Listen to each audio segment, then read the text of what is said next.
marami. Nung nakaraan, simula dito. Tapos lagi sumasakit yung gantong. Lahat ng joint niya. Bakit? Ano nangyari sa'yo? May ano ba kayo, uric? Mataas ang uric ko dati, pero... Kaya, yun kasi yung sinyales eh. Pag mga joint-joint nyo, tinatamaan, nung wala naman kayo, hindi naman kayo natumba, pag tumaas kasi yung uric natin, yan, sumasakit siya yung mga joint-joint natin. Huwag na huwag nyo ipamamasas yan pagka kasagsagan na namamaga kayo sa uric ha. Kailangan ng pagmamasas yan parang ano lang.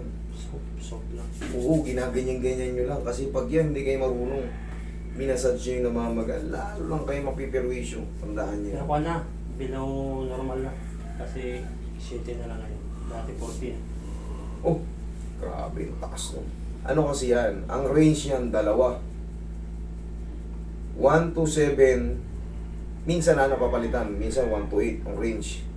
1 to 7, 7 yung mataas yung bound, yung borderline. Pagka, yung iba naman, 150 to 300 something, 350 something, ganyan. Dalawa yung ano niyan eh. Pero pagka kayo, nag-14, ay severe na kayo nun. Talagang, Pero kung na ngayon na, 1 year ng 7. okay, hindi pa rin kayo talagang ano. Kumbaga nasa borderline kayo. Pag kumain kayo ng bawal, automatic. Wala na. Okay na. Wala ako sa pagkain. Nag-control na kayo. Very good. Yun lang naman ang kailangan Pero, dyan. Master, operado ako pa. Ano Pero po? 7 years na. Anong... One hip replacement. Ay, hindi natin pakilaman. Ganito yun sa inyo, arthroplasty. Ayan. Ayan mismo. Yan, hindi natin pakikilaman yan kasi artificial na yan. Dito lang tayo makikilam. Yan, sa mga ano lang. Saka yung ganito ko. Minsan nagkukuan eh. Na-diabetic din ako. Minsan sumakit bigla ito. Wala naman akong ginagawa. Sabi Hindi ko na may taas ng ganyan. Pero Pag ngayon, diabetic kayo, na naman nanonood kayo sa akin. Mm. Pangkaraniwan na talaga, bibisitahin kayo ng mga shoulder pain, frozen shoulder. Pag diabetic, tas tatandaan nyo, pag diabetic kayo, nagiging multiple yung ano, complication sa ano. Pag dugo problem tayo, dugo problem kasi yan. Katulad nyo, sinabi nyo, wala naman akong ginagawa, bigla na lang sumasakit yung dito ko. Mga ano, kaya nga tuwing pinag-diretso yung mga ano yan. Kailangan, sa umaga, binad tayo. Walking, papawis. Yun ang sagot sa mga diabetic, papawis. kaya nga nagkuan eh, may lagi akong dalang baston. Minsan magdadapakiram na ako, bigla na lang hindi ako makakalakad. Para, pag nagdadala kayo ng baston, para hindi kayo matumba agad. Hindi kasi minsan pag nakaupo ako, pag biglang tayo, wala no. Masakit na lahat. Tanggalin ko ito maganda no. Hindi. Kasi, may tinitingnan ako kung meron na kayo ano, deposit. Kasi nagka-14 kayo eh. Maintenance ako hanggang ngayon. Kaya, yan talaga, medication talaga yan. Pero ang sagot talaga dyan, papawis. Check nyo yung liver problem yan. Wala pa naman. Every 2 months niya check up ang doktor. May laboratory ako. Ang tawag doon yung ano, fatty liver. Yung mga mild ano. Ito ang matinding sumakit, hindi ako makatulong. Eh sir, ano pa nga ano natin, umano tayo. Nag-ano nga tayo. Tumatanda na rin. Pag diabetico tayo, halo-halo. Kung ano-ano na lang kumikirot ko sa mga parte.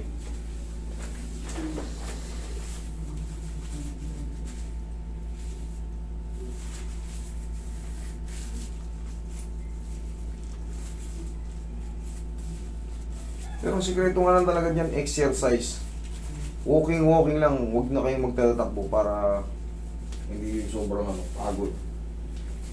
Pag na-maintain nyo yan, araw-araw, papawis, mawawala yung diabetic.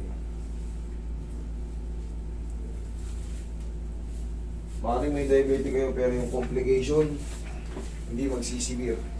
Hindi kayo mauwi sa mga ibang mga kaso. Control ko naman yung diabetes ko. 1 lang. 120, 130.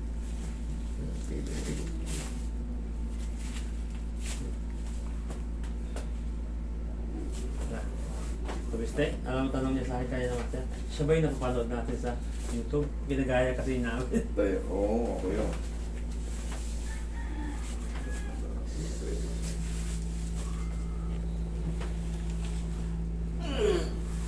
Okay, higa kang patagilid, sir. Ang ganito. Hanggang Madrid. Madrid. Tapos umuwi kami muna ng Pangasinan. Pumiyahay kami tayo ng madaling araw. Nauna. Kauwi nyo lang, galing Madrid. Ugawan niya pa. Okay. Ganito.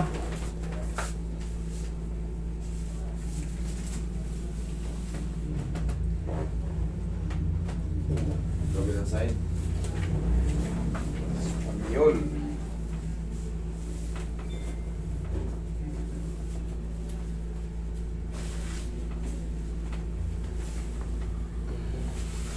Kaya ka sir, titigin natin yung paa mo.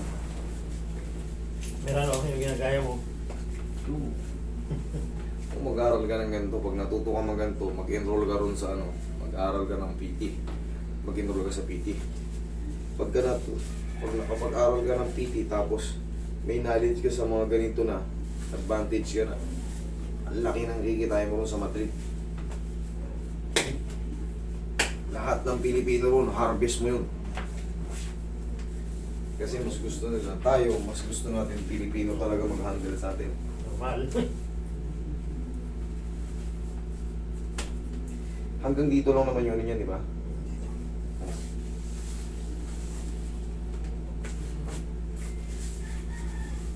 Pero sakit pag gano'n.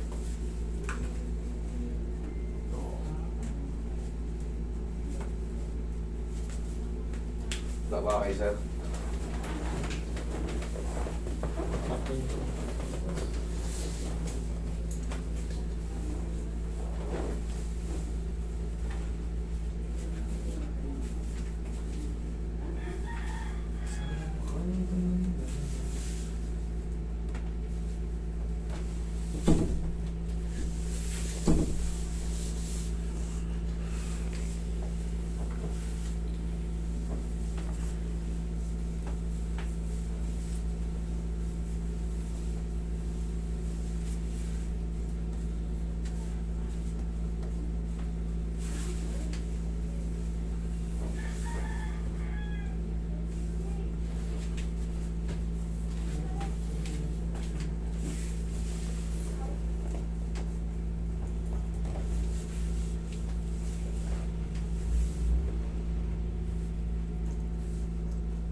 Uy. May bakal si ano, uy. Baka magtulak mo yung ano dyan. Dito yun. Dito sir, no? Oo. Dito 5 miles. Arthroplasty, replacement, hip.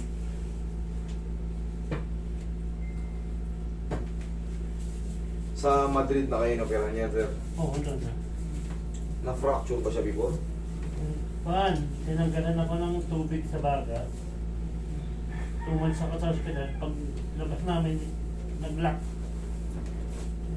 Nag-lock lang, oh. Tapos nangitim daw yung pan, yung joining.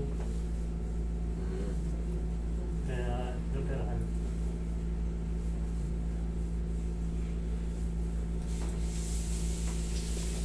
Ito yung masakit. Ganun.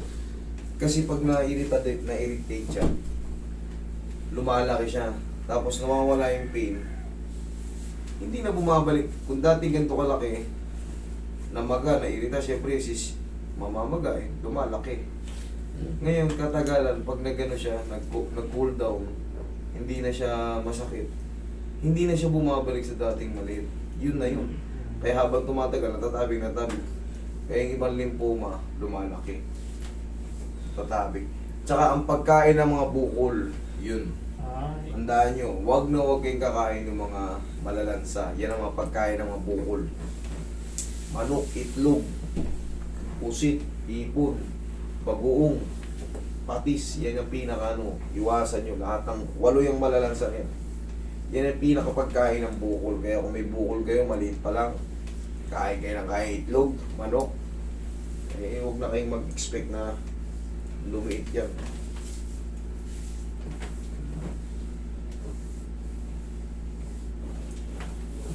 Chocolates. Yan o. Yan yung mga pagkain ng mga bukol, chocolate. Yan, sir.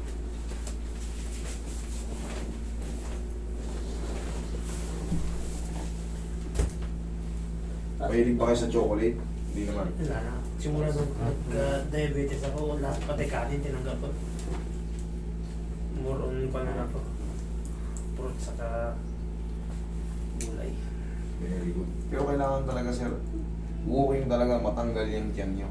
Kung di man kayo nag-walking, ako ginawa ko, natanggal yung tiyan ko ng konti. Oh. Bilyar. Inhale. Exhale. Paikot-ikot ako sa bilyar. Balik-balik. Panita ako ngayon kumpara Diyan dati. pala. Yun ko. Dati 122 kilo ko.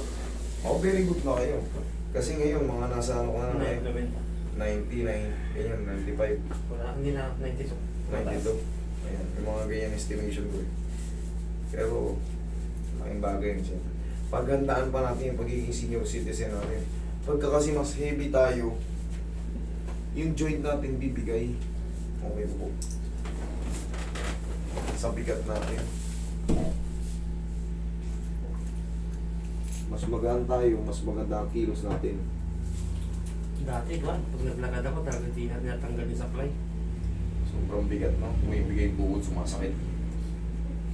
Sumakit ang tuhod ko, pero nung nagpa-check up ako, hindi na-check ng doktor. Ang naka-check, masahista din na nag-lock yung ganito. Ang sabi, kailangan tingnan lahat. Masakit ang tuhod ko, pero ang problema pala nasa hips. Yes, connected po yan. Yun talaga, ano. Basta pagka may sumasakit sa inyo, na hindi naman kayo tinamaan ng mga kung ano nung mga kunyari, yung tuhod nyo sumakit. Hindi naman kayo natapilok or nahulog sa kung ano, hindi kayo nagdulas. Basta bigla-bigla na sumasakit na wala namang dahilan.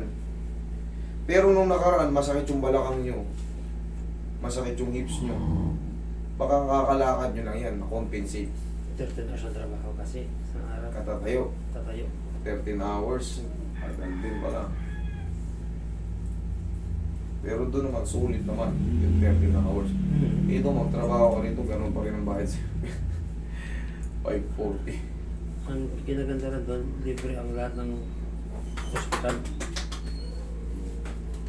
Yun ang maganda.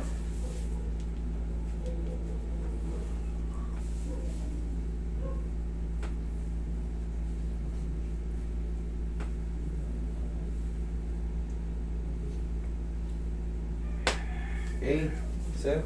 Yan ang reset dito. Pwede humingi, no? Pwede pabalik, no?